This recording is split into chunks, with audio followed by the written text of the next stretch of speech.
जय जिनेंद्र बंधु, स्वागत है आप सभी का इस विशेष प्रसारण श्रृंखला में, जिसमें आप लगातार देख रहे हैं सुप्रसिद्ध तीर्थ हस्तिनापुर के श्री आदिवीर विद्याश्री साधना शिवोदय तीर्थ न्यास आश्रम में विश्व की अनुपम कृति 1008 त्रिनेत्रधारी भगवान आदिनाथ के श्री चरणों में 12वीं बार आयोजित 41 दिवसीय संकट हरण श्री नमोकार महामंत्र विधान एवं जप अनुष्ठान के दुर्लभ दृश्य, जो कि राष्ट्र संत श्वेत पिच्छाचार्य जी विद्यानंद जी मुनिराज के पावन आशीर्वाद से नमोकार ध्यानी गणिनी आर्यका श्री विद्याश्री माता जी एवं ज्योतिर्विद्य आर्यका रत्न श्री विद्याश्री माता जी के पावन सानिध्य में अनुष्ठान अध्यक्ष एवं संयोजक जिन भक्त बाल ब्रह्मचारी इंद्र कुमार इंद्र भैया जी के कुशल निर्देशन में और बाल ब्रह्मचारिणी रज्जो दीदी, रजनी दीदी एवं संध्या दीदी की उपस्थिति में सानंद संपन्न हो रहा है। आयोजन के तीसरे दिन यानी 7 अगस्त को प्रातःकाल सभी भक्त प्रतिमा के समक्ष पहुँचे और सभी पुरुषों ने पूर्ण भक्ति भाव से श्री जी का अभिषेक किया।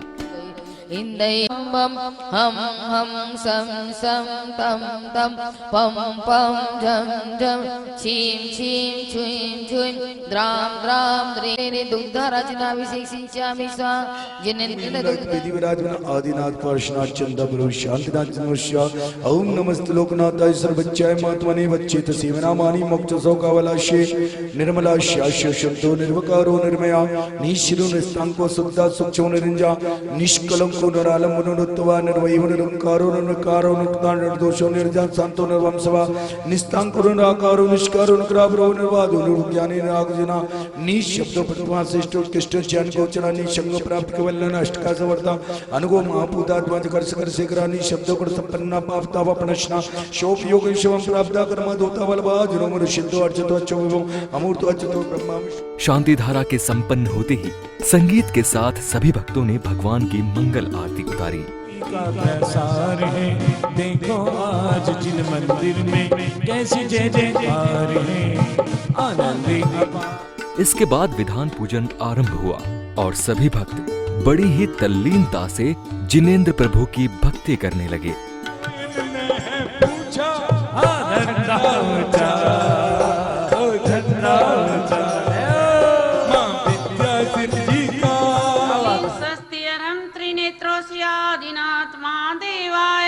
क्षुधारोगनाशनाय नैवेद्यं निर्वापयामि ओम ह्रीं श्रीं क्लीं स्वस्त्यर्हं त्रिनेत्रोऽस्य आदिनात्मा देवाय अनर्पत्प्राप्त्यर्घं निर्वापयामि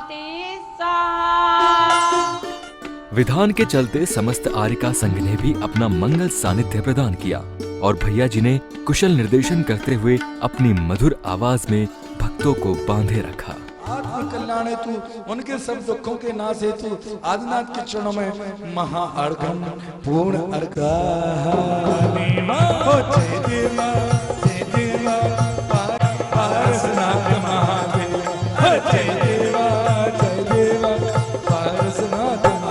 जिनेन्द्राय नरपत्पात्रकं निर्वापयामि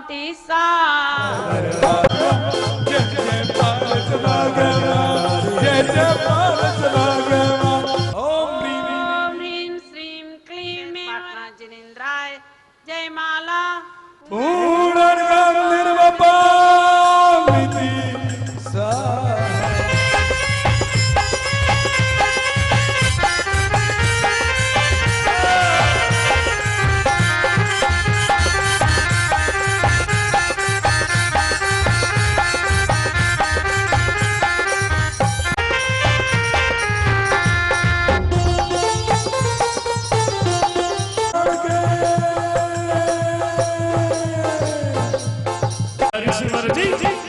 पारसनाथ भगवान 5वें पंचवाल्यतियों में चौथे नंबर के बाल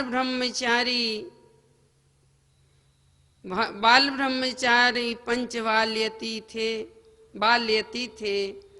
इस प्रकार से वह काशी नगरी में राजा अश्वसेन उनकी पत्नी रानी और बामा देवी थी और वह पार्श्वनाथ भगवान, उनके गर्भ में से 23वें पार्श्वनाथ का जन्म हुआ था। ये 30 वर्ष तक तो अपने घर में ही रहे, सारी सुविधाओं में, सारे सुविधाओं के बीच कमल पत्र की भांति निर्लिप्त रहे। ये जन्म से ही वैराग्य से परिपूर्ण थे। 100 वर्ष की इनकी आयु थी और यह वैराग्य का प्रसंग बनते ही वह वैराग्य का प्रसंग बना। एक बार कि वह वन विहार कर रहे थे हाथी पर सवार होकर। जन्म से ही इन्हें अवधि ज्ञान था। प्रत्येक तीर्थंकर को जन्म से ही अवधि ज्ञान होता है और वह उस अवधि ज्ञान के द्वारा सामने ही एक तापसी पंच अग्नि तप रहा था। उसे देखते ही उन्होंने जान लिया अवधि ज्ञान के माध्यम से कि इस जो अग्नि में जो लकड़ी है उसमें एक नांग नांगनी का जोड़ा जल रहा है। जैसे ही उसे देखा करुणा आ गई और दया आते ही दया और करुणा से हृदय भीग गया और भीगते ही उन्होंने कहा, हे तापसी, तुम अपनी मान्यता के अनुसार जो पंच अग्नि तप रहे हो वह धर्म तो है, परंतु जो हिंसा हो रही है, हिंसा रूप महान पाप हो रहा है, वह धर्म नहीं है। बोला, यहाँ कहाँ हिंसा हो रही है? बोले कि जो यदि तुझे विश्वास नहीं है हमारी बात पर, तो जो लकड़ी जल रही है उस कुंड में, हवन कुंड में मोटी लकड़ी है, उसमें नांग नांगनी का जोड़ा जल रहा है, तड़प रहा है, उसे रास्ता नहीं मिल रहा निकलने का, इसलिए तुम इन्हें निकाल दो। बोले, इसका प्रमाण क्या है? बोले, तुम निकाल करके इसे चीरोगे तो तुम्हें इसका प्रमाण मिल जाएगा। ज्यों ही उसने निकाल करके उस लकड़ी को चीरा तो नांग नांगनी का जोड़ा अर्ध जला अर्थात मरणासन अवस्था में था। उन करुणा मूर्ति दया से भीग गए और उन्होंने हित की भावना से उस नांग नांगनी के जोड़े को नमोकार मंत्र सुनाया। महान भाव, आज का दिन भगवान पार्श्वनाथ के निर्वाण के रूप में, मुकुट सप्तमी के रूप में मनाया जाता है। भगवान पार्श्वनाथ स्वामी के चरित्र में जो अम्र रस है वो क्या है, शायद हम लोगों ने कभी विचार किया हो। इसमें दो बड़ी बातें हुई हैं। पहली बात, भगवान को 10 भाव तक प्राण वेदना जैसी पीड़ा क्यों उठानी पड़ी। दूसरी बात, 10 भाव तक भगवान पर उपसर्ग कराने वाला कमठ भी सम्यक दृष्टि हो गया और अंत में मोक्ष जाएगा।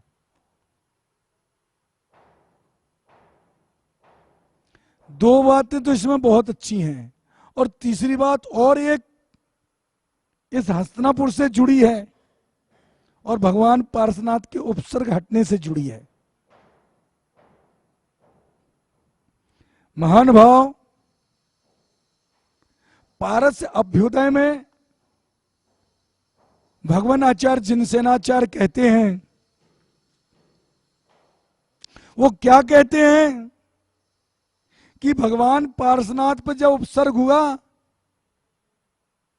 तो धर्मेंद्र कहां पर था? धर्मेंद्र उस समय कैलाश पर्वत पर तीन नेत्रधारी भगवान की मूर्ति है, उस तीन नेत्रधारी मूर्ति की पूजन में व्यस्त था। पारस अभ्युदय आप लोगों ने पढ़ाना हो तो पढ़ना, उसमें यह प्रकरण आया है कि वहां से तीन नेत्रधारी भगवान, तो तीन नेत्रधारी भगवान की पूजा करने वाला धर्मेंद्र वहां से चलकर आकर के उपसर्ग हटाता है, और यहां पर तीन नेत्रधारी भगवान हैं, और ये भगवान भी इस जिन समाज के सारे उपसर्गों को हटाएंगे।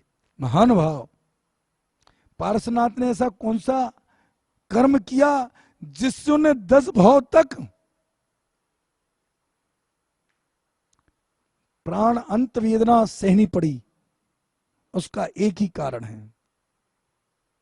जब यह प्रकरण प्रारंभ हुआ था, पार्श्वनाथ 2 भाई थे, और दोनों भाई एक राजा के यहां, कोई सेनापति था, कोई सुरक्षाधिकारी था। दोनों भाई रहते थे बड़े सुखपूर्वक, लेकिन जो कमट का जीव था वो पार्श्वनाथ की भार्या पर, पत्नी पर बुरी दृष्टि रखता था। अति सुंदर थी, तो उसने सोचा कि इसको कैसे प्राप्त करूं। एक बार किसी पड़ोसी राज्य ने उस राज्य पर हमला करने का संदेश भेजा, तो राजा ने कमट के जीप वाले भाई को कहा कि तुम जाओ और वहां का सुरक्षा संभालो।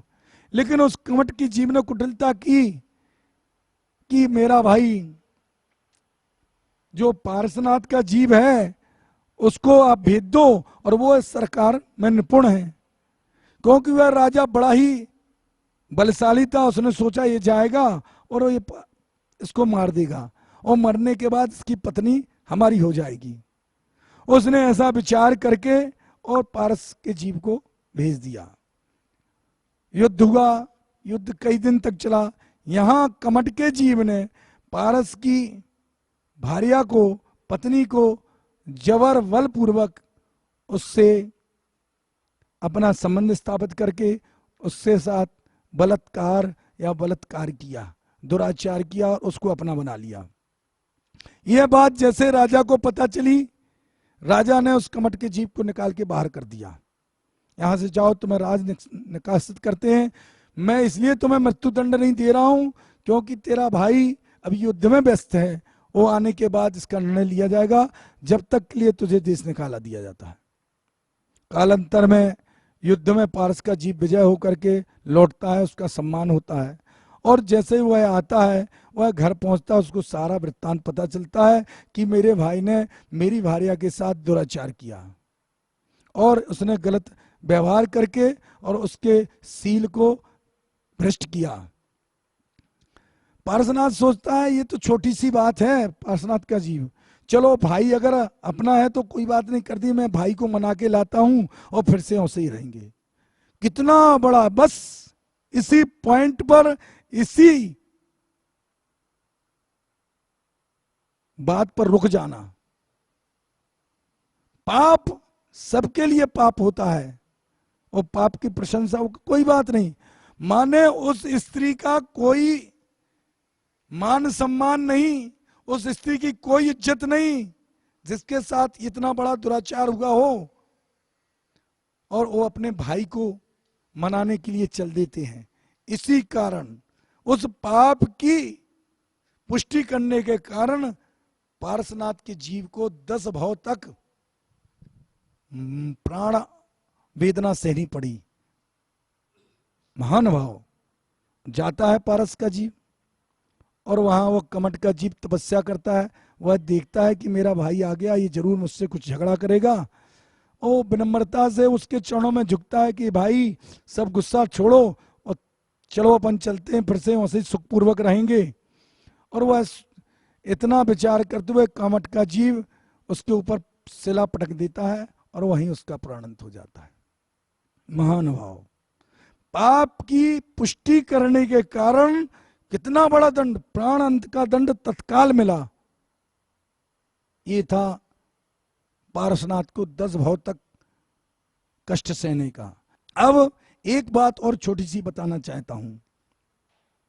यहां आदिनाथ भगवान के समोसरण में हमारे यहाँ घंटाकर्ण जी, लोग कहते हैं घंटाकर्ण जी क्या है? हमारे आचार्य भगवंतों ने लिखा है सर्वार सिद्धि में, माणिबद्ध वीर। माणिबद्ध वीर एक इंद्र है, 100 इंद्रों में एक इंद्र है। वो माणिबद्ध वीर को घंटाकर्ण महावीर कहा गया है। इस धरती की तीर्थों की रक्षा के लिए उसका अतिशय 100 धर्म इंद्र के समान इस पंचम काल में है। सायकाल सभी भक्त पुनः मंदिर में एकत्रित हुए और सभी ने पूर्ण भक्तिभाव से नृत्य करते हुए प्रभु की मंगल आरती उतारी।